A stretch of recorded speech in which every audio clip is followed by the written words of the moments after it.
percaya Allah yang kekal, yang oleh sabda kita kenal. Bapa pencipta alam semesta, yang mengasihi manusia.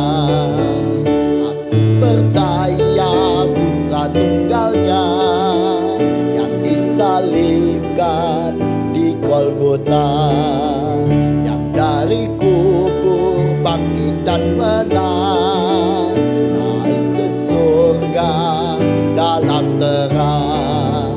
Aku percaya pada Roh Kudus yang mendiami kita terus. Aku percaya gereja yang esa, ku jadi suci di dalamnya.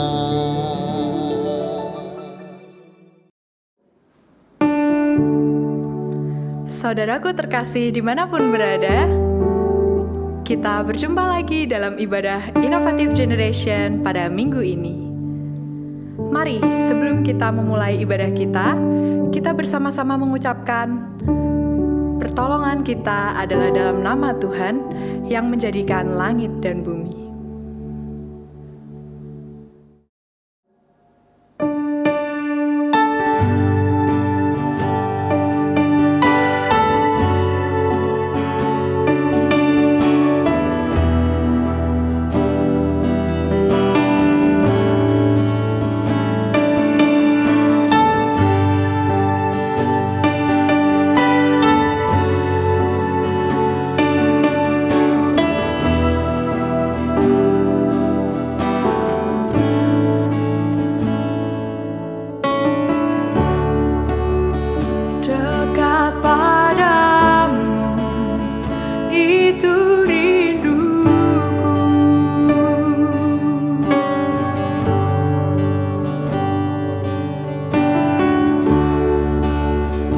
Setiap kataku kau pun menunggu.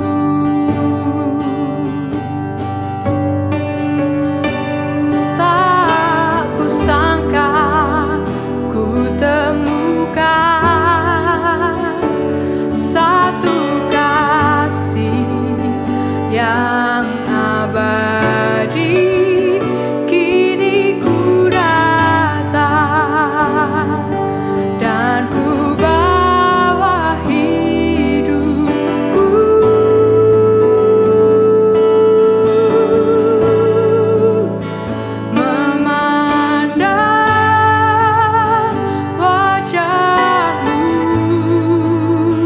Mengikuti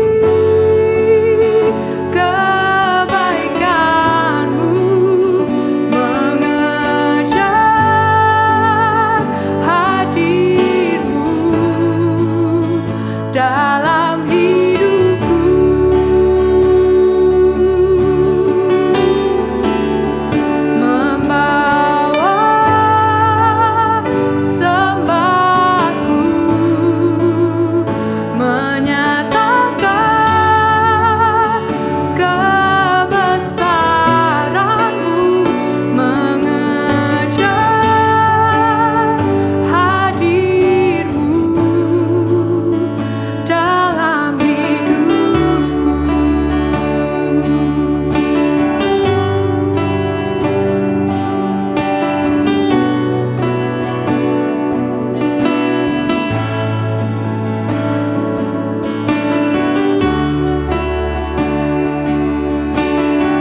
Saudaraku, mari bersama kita merenungkan segala perbuatan kita,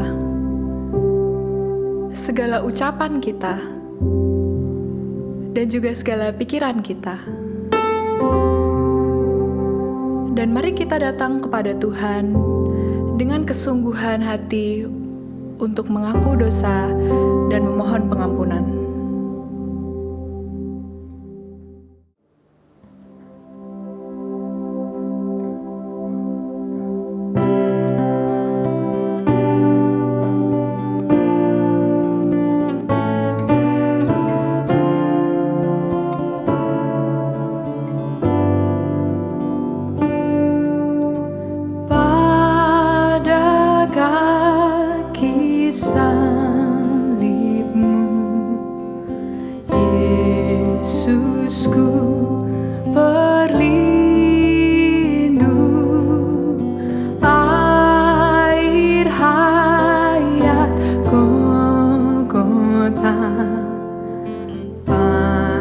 Cara yang agung, salibmu, salibmu yang ku muliakan hingga dalam surga kelak. Ada perhentian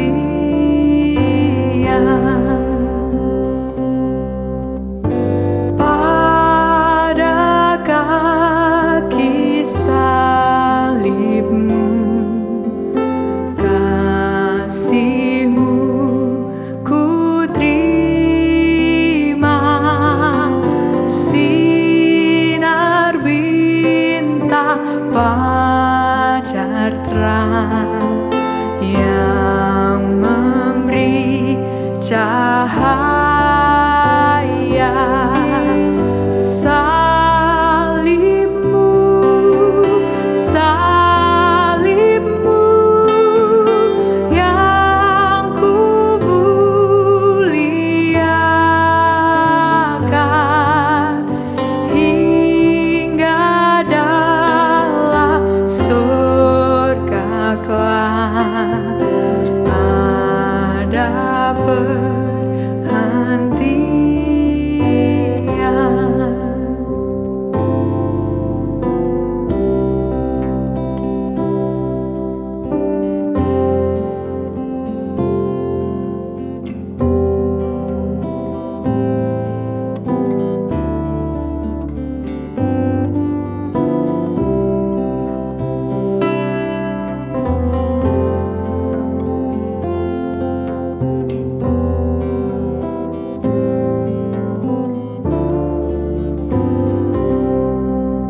Tuhan, dengarlah dan ampunilah kami. Amin.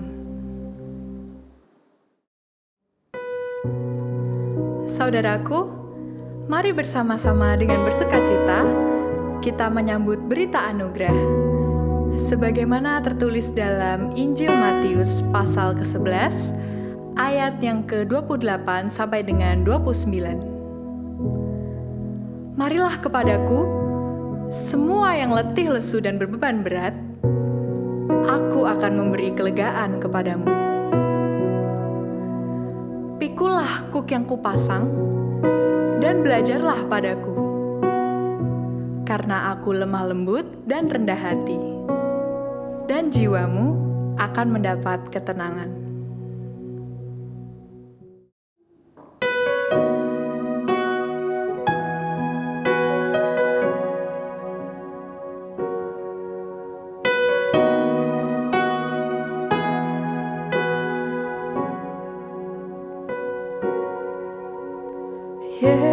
Yesus, Kau telah memulai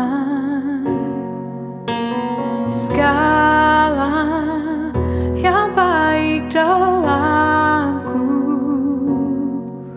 Engkau menjadikanku serupa gambaranmu dan berharga di matamu.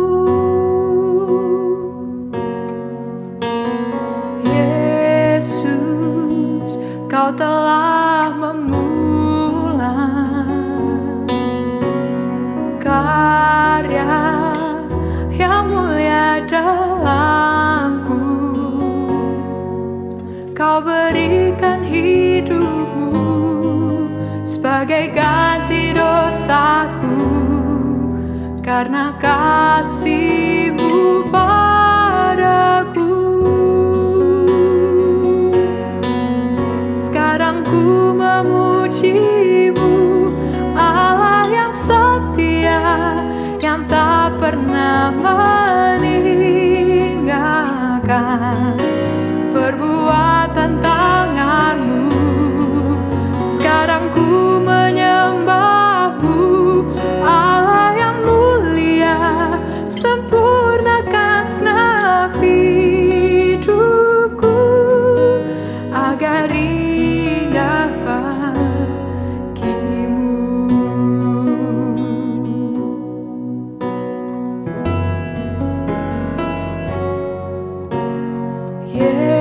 Yesus, Kau telah memulai karya yang mulia dalamku. Kau berikan hidupmu sebagai ganti dosaku, karena kasih-Mu padaku. Sekarang ku memuji-Mu, Allah yang setia, yang tak pernah meninggalkan perbuatan tangan-Mu. Sekarang ku menyembah-Mu, Allah yang mulia, sempurnakan segenap hidupku agar indah bagi-Mu.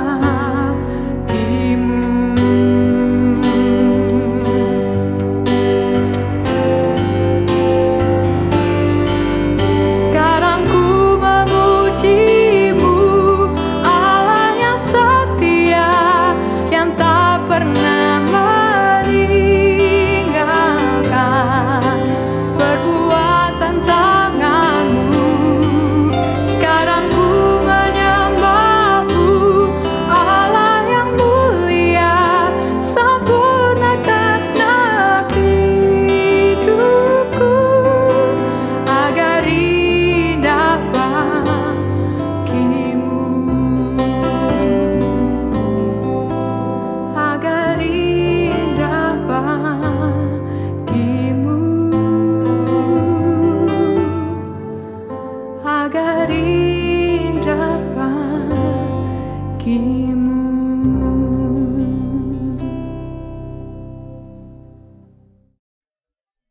Mari kita berdoa.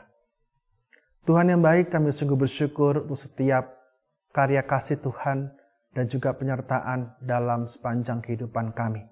Kami sungguh bersyukur Tuhan karena kami masih Tuhan berikan kesempatan untuk boleh bersekutu bersama-sama dan juga mendengarkan firman-Mu sesaat lagi. Kami mohon biarlah kuasa Roh Kudus yang boleh menyertai setiap kami dimanapun kami berada. Roh-Mu yang kudus boleh melawat kami sehingga firman ini boleh sungguh menyapa setiap kami masing-masing.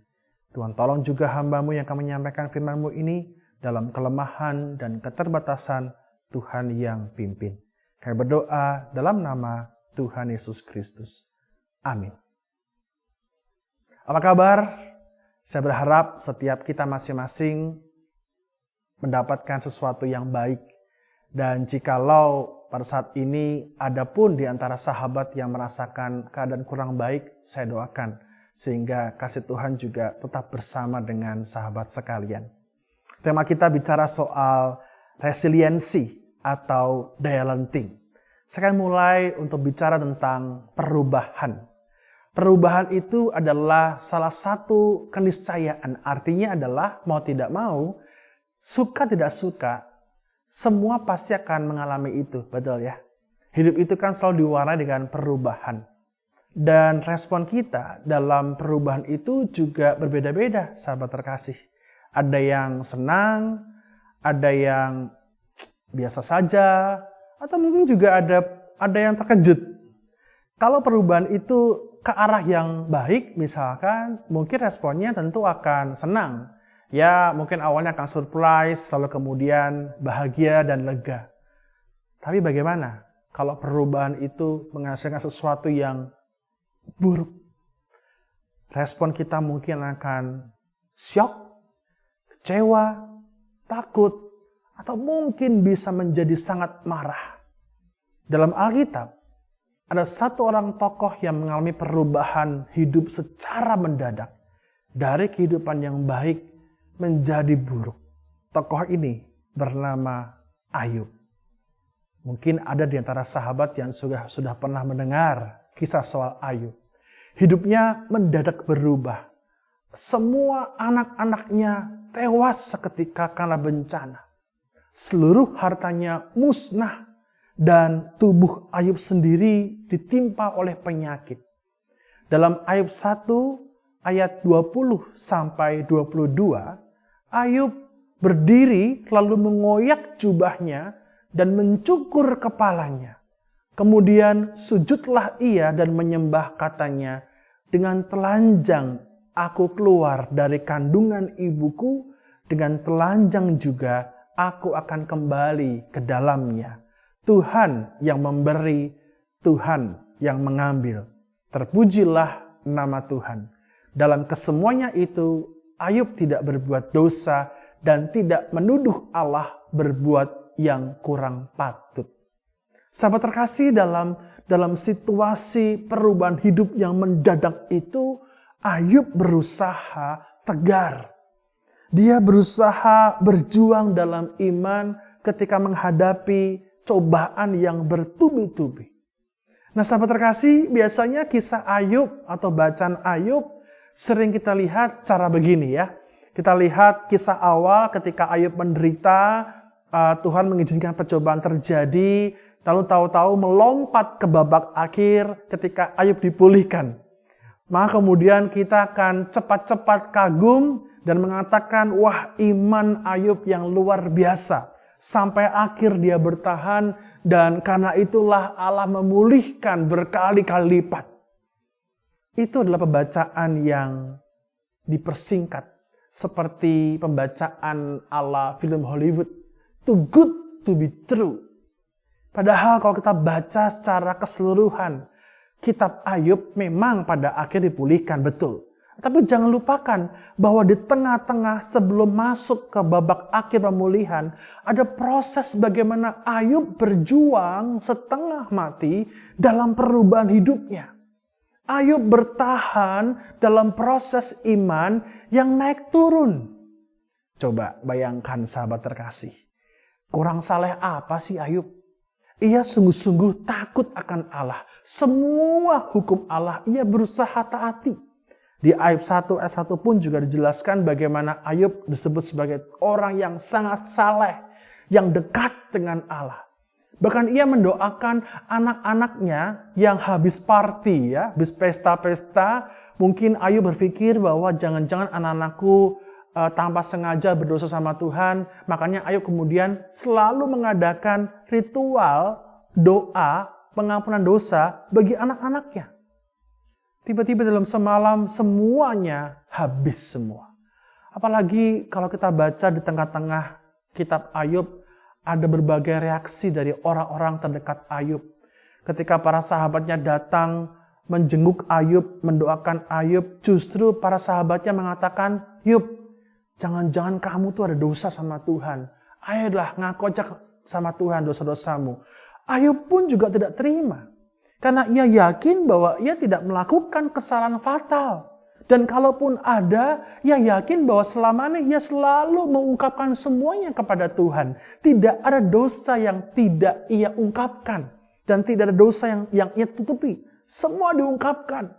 Memang tradisi kala itu mengatakan bahwa seorang saleh itu nggak mungkin menderita.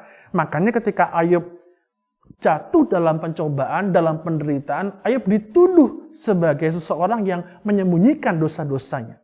Belum lagi ketika Ayub ditimpa oleh penyakit gatal-gatal pada tubuhnya. Istri Ayub pun juga menyuruh untuk meninggalkan Tuhan.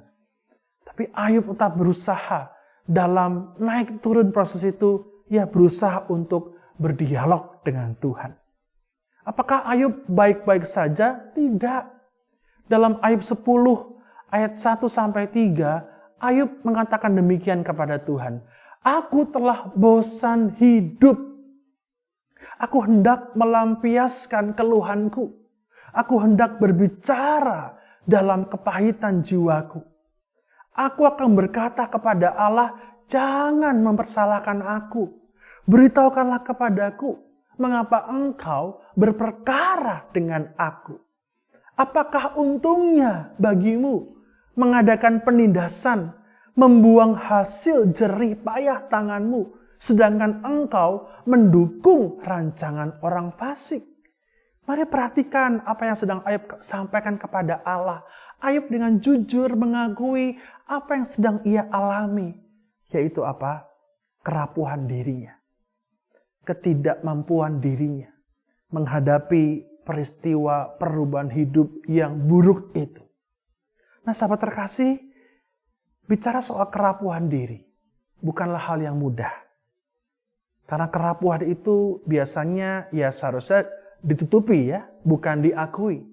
Saya masih ingat ketika dalam satu diskusi kelompok dalam pertemuan gereja, ada seorang pemuda yang men-sharingkan soal bagaimana pergumulan para pemuda-pemudi menghadapi kerapuhan diri.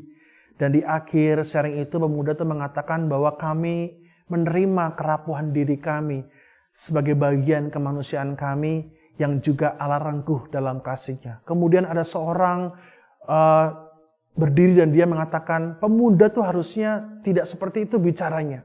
Itu namanya pemuda yang pesimis.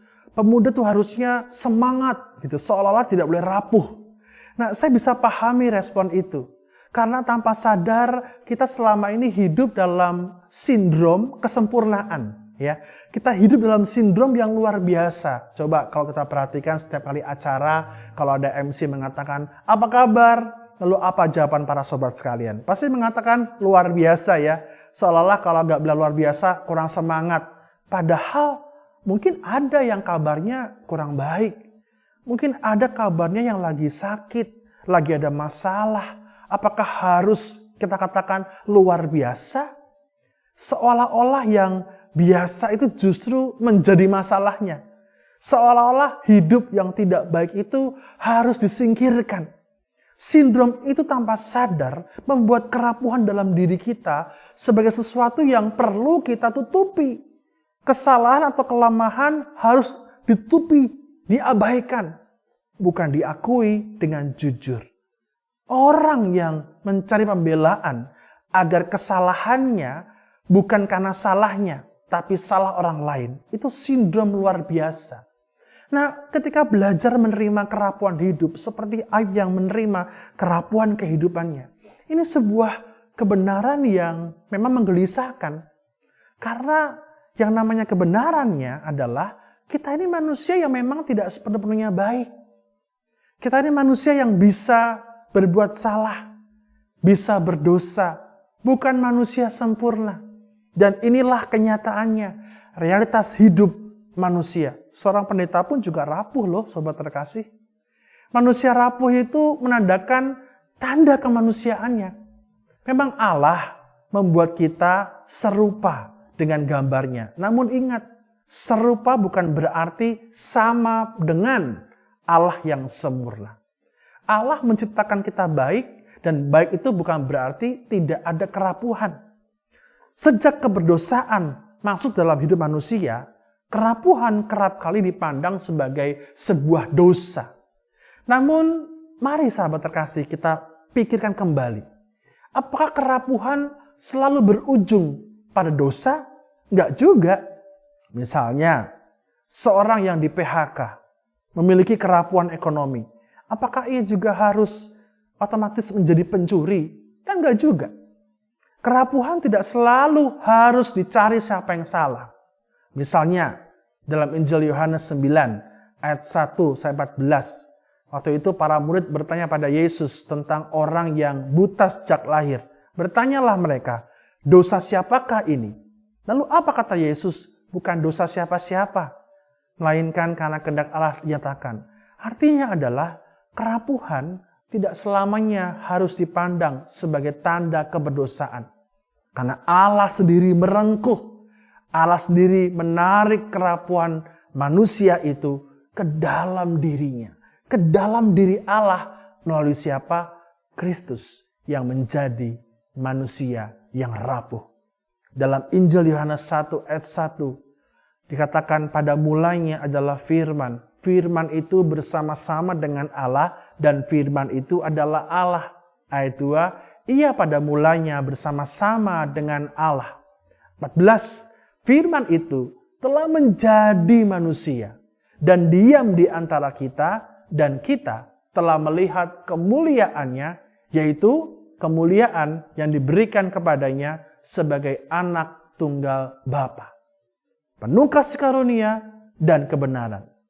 Nah jadi sobat terkasih, pada mulanya firman itu adalah Allah.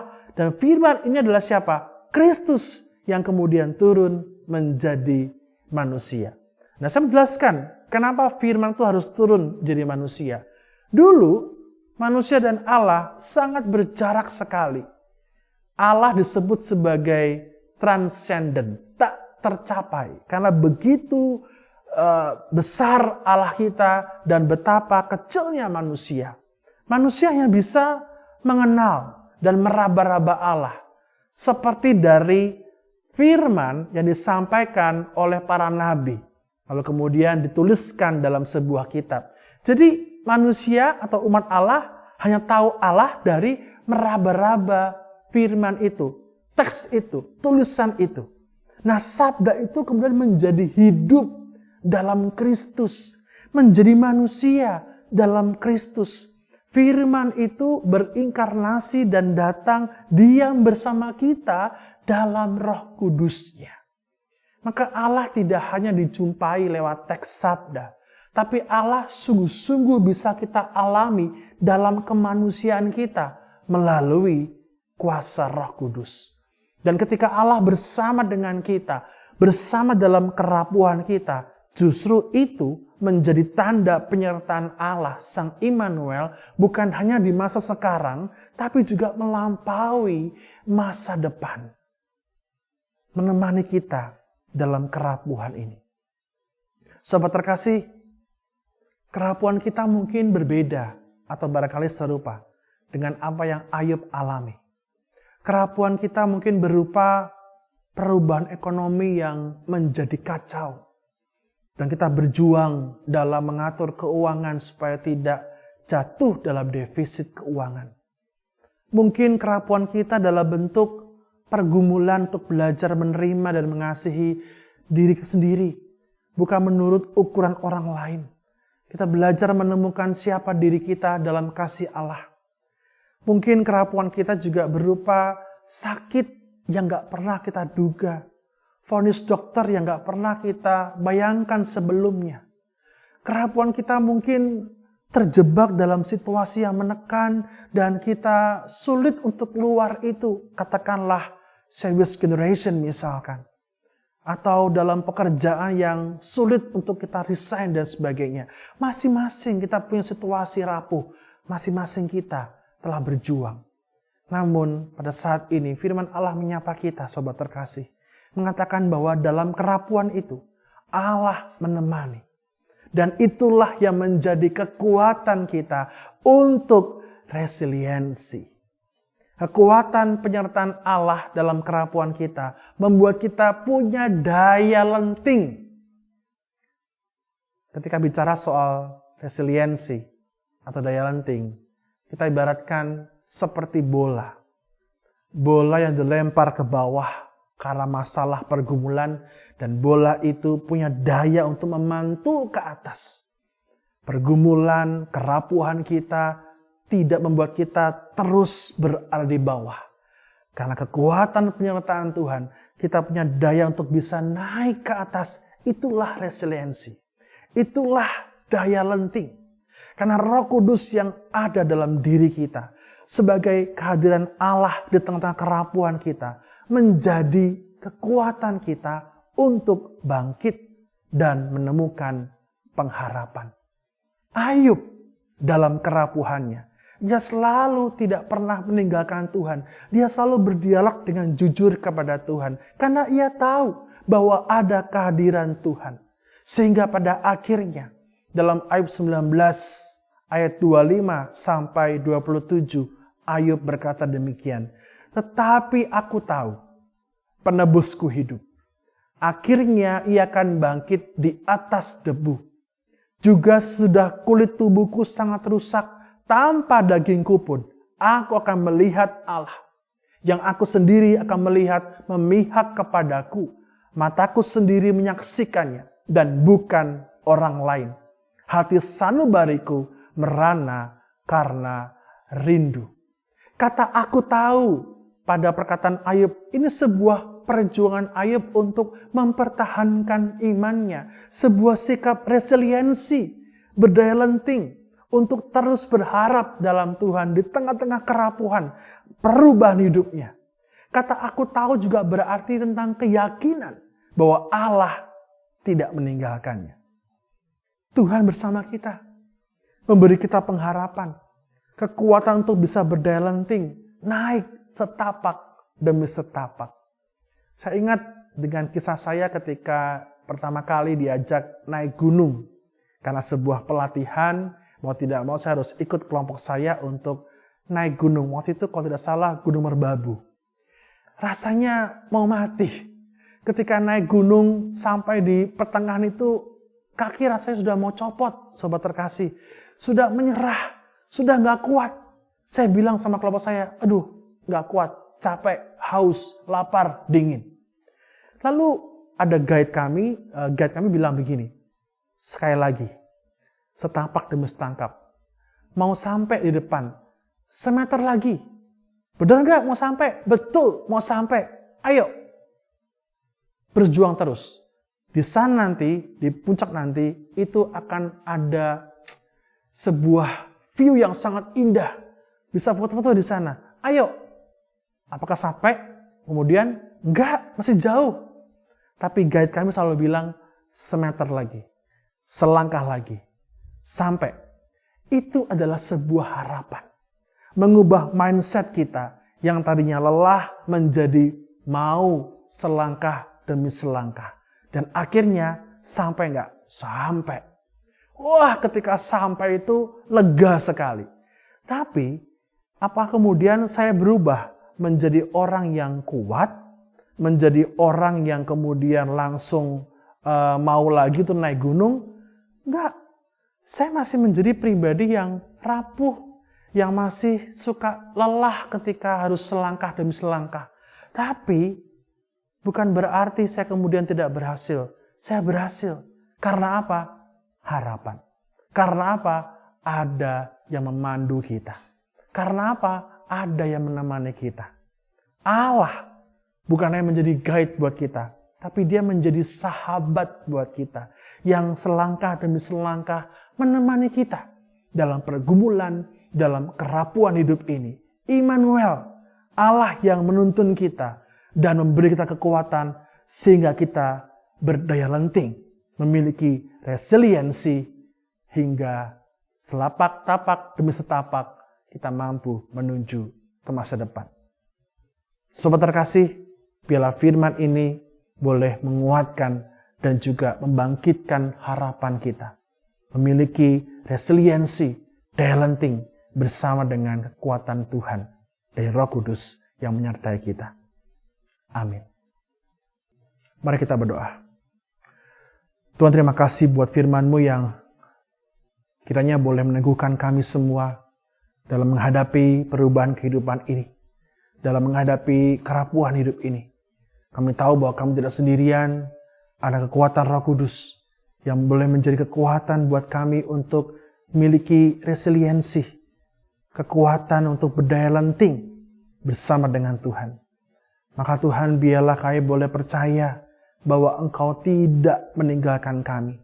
Bagi setiap kami yang punya pergumulan, biarlah kami serahkan dalam pengharapan kami kepada Tuhan. Kami sungguh percaya Bapa, dengan rancangan-Mu, dengan waktu-Mu, dengan kehendak-Mu, kami akan menemukan jalan keluar.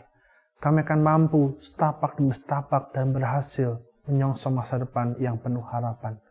Makasih Bapa, biarlah firman ini boleh menjadi rema, pesan pribadi kepada setiap kami masing-masing.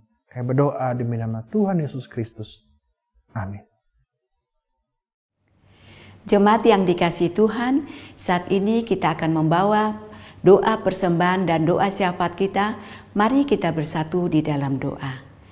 Bapa dalam surga, Bapa yang maha baik, Bapa yang penuh pengampunan, terima kasih untuk setiap hal yang terjadi di dalam kehidupan kami. Terima kasih untuk anugerah Tuhan, bahkan setiap berkat yang kami terima. Saat ini Tuhan, di dalam rasa syukur, kami boleh membawa persembahan kami. Biarlah Tuhan memberkati persembahan ini dan menguduskannya, agar layak dipergunakan untuk kegiatan yang ada di gereja Tuhan di tempat ini.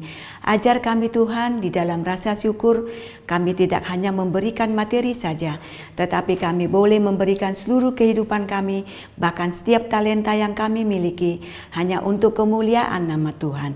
Berkati tangan-tangan yang sudah memberi dengan tulus, berkati majelis jemaat yang akan mengelola persembahan ini, biarlah dilakukan dengan penuh sukacita, semuanya untuk kemuliaan nama Tuhan. Terima kasih Tuhan Yesus. Saat ini kami ingin menaikkan syafaat kami ingin berdoa untuk perayaan HUT GKI Gejayan yang ke-22. Tuhan, berkatilah gerejamu ini Tuhan, di dalam 22 tahun berkarya, Tuhan sudah memberkati kami, Tuhan sudah memberkati gereja Tuhan. Biarlah senantiasa Tuhan juga memberkati ke depannya, agar gereja kami ini boleh menjadi berkat, diberkati untuk menjadi berkat. Terima kasih Tuhan Yesus. Kami juga berdoa untuk masa Prapaskah yang dimulai Rabu Abu. Biarlah Tuhan memberkati setiap fase demi fase. Tuhan memberkati kegiatan yang ada di gereja Tuhan di tempat ini. Tuhan memberkati panitia yang sudah mengemas kegiatan Prapaskah sampai dengan Paskah. Terima kasih Tuhan Yesus. Kami juga berdoa untuk jemaat Tuhan yang mungkin saat ini ada yang sedang sakit, yang terpapar COVID, yang isoman di rumah mereka masing-masing, ataupun yang berada di rumah sakit. Kiranya Tuhan menjamah mereka, Tuhan memulihkan mereka, Tuhan menyembuhkan mereka. Tuhan berikan mereka ketenangan hati ketika mereka boleh mengalami cobaan ini. Biarlah Tuhan juga memberkati mereka. Jangan biarkan iman mereka lemah ketika mereka boleh mengalami ini Tuhan. Biarlah dengan penuh sukacita mereka boleh menjalani ini. Berkati juga Tuhan dana yang mereka butuhkan.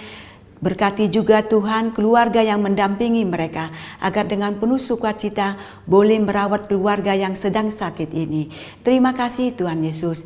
Inilah rangkaian doa persembahan dan doa syafaat kami. Dengarkanlah ya Tuhan, ampuni kami Tuhan, ketika kami membawa doa-doa ini, terselip hal yang kurang berkenan di hadapan-Mu, agar kami tetap layak disebut menjadi anak-anak-Mu, dan kami boleh layak di hadirat-Mu di surga yang mulia. Dan doa-doa kami berkenan bagi-Mu Tuhan. Terima kasih Tuhan Yesus. Di dalam nama anak-Mu, Tuhan Yesus Kristus, Sang Juru Selamat kami yang hidup, kami telah berdoa, bermohon dan mengucap syukur. Amin. Saudaraku, mari bersama-sama kita mempersembahkan yang terbaik bagi Tuhan melalui gerejanya. Sambil mengingat dalam Injil Matius pasal 6 ayat 31 sampai dengan 33. Sebab itu janganlah kamu khawatir dan berkata, apakah yang akan kami makan? Apakah yang akan kami minum? Apakah yang akan kami pakai? Semua itu dicari bangsa-bangsa yang tidak mengenal Allah. Akan tetapi, Bapamu yang di surga tahu bahwa kamu memerlukan semuanya itu.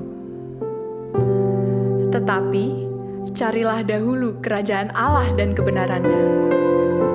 Maka semuanya itu akan ditambahkan kepadamu.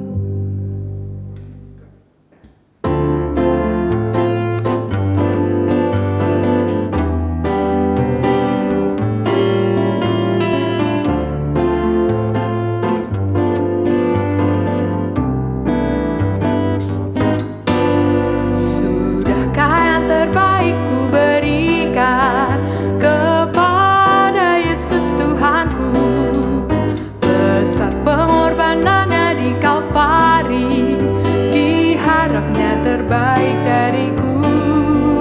Berapa yang terhilang telah ku cari, dan ku lepaskan yang terbelenggu. Sudahkah yang terbaik ku berikan kepada Yesus Tuhanku? Begitu banyak waktu yang terbuang, sedikit ku beri baginya. Sebab kurang kasihku pada Yesus, mungkinkah hancur pula hatinya. Berapa yang terhilang telah ku cari, dan ku lepaskan yang terbelenggu. Sudahkah yang terbaik ku berikan kepada Yesus Tuhanku?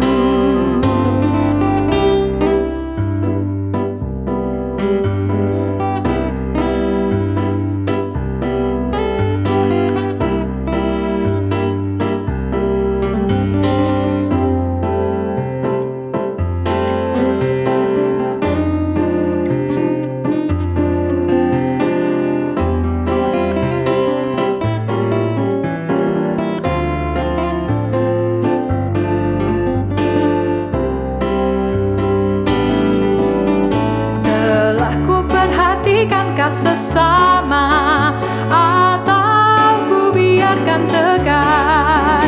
Ku patut menghantarnya pada Kristus, dan kasih Tuhan harus ku sebar.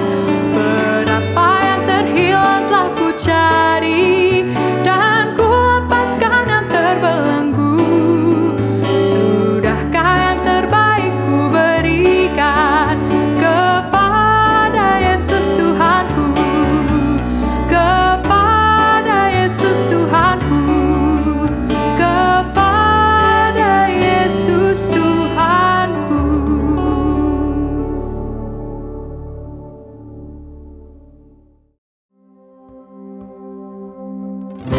Through you, I can't do anything.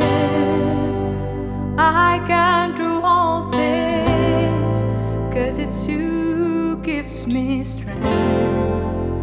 Nothing is impossible. Through you, blind eyes are open, strongholds are broken. I am living by faith. Nothing is impossible.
'cause it's you gives me strength. Nothing is impossible through you. Blind eyes are open,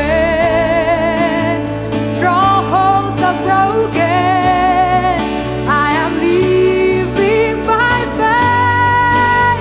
Nothing is impossible. I believe, I believe. I believe, I believe in you. I believe, I believe. I believe, I believe in you.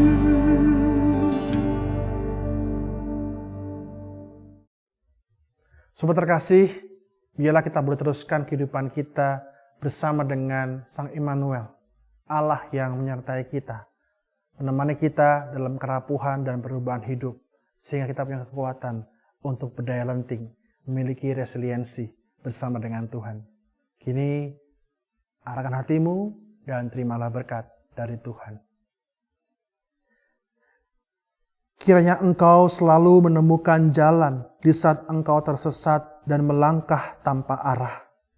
Kiranya Roh Kudus menghembusimu semangat hidup untuk terus berkarya di saat engkau kelelahan dan tak berdaya. Kiranya kasih Kristus menghangatkanmu di saat engkau merasa dingin dan gelap. Kiranya tangan Allah Bapa merengkuhmu sehingga engkau merasa damai di dalam kelembutan kasih-Nya yang sejati. Amin.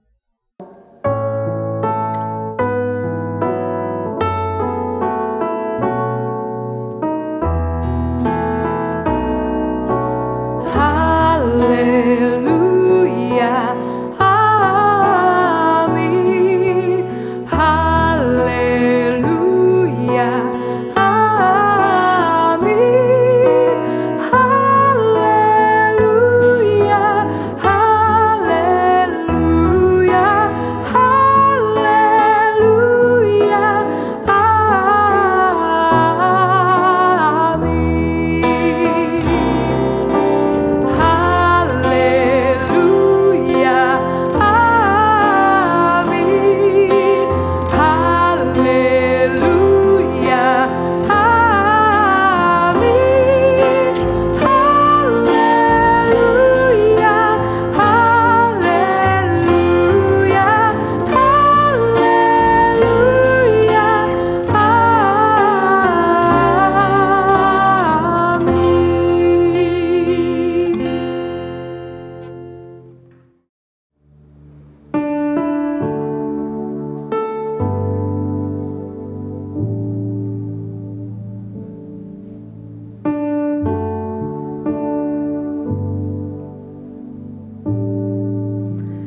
Saudaraku, kini sudah saatnya kita melanjutkan ibadah dalam kehidupan sehari-hari. Dan sampai jumpa di ibadah Innovative Generation selanjutnya. Tuhan Yesus memberkati.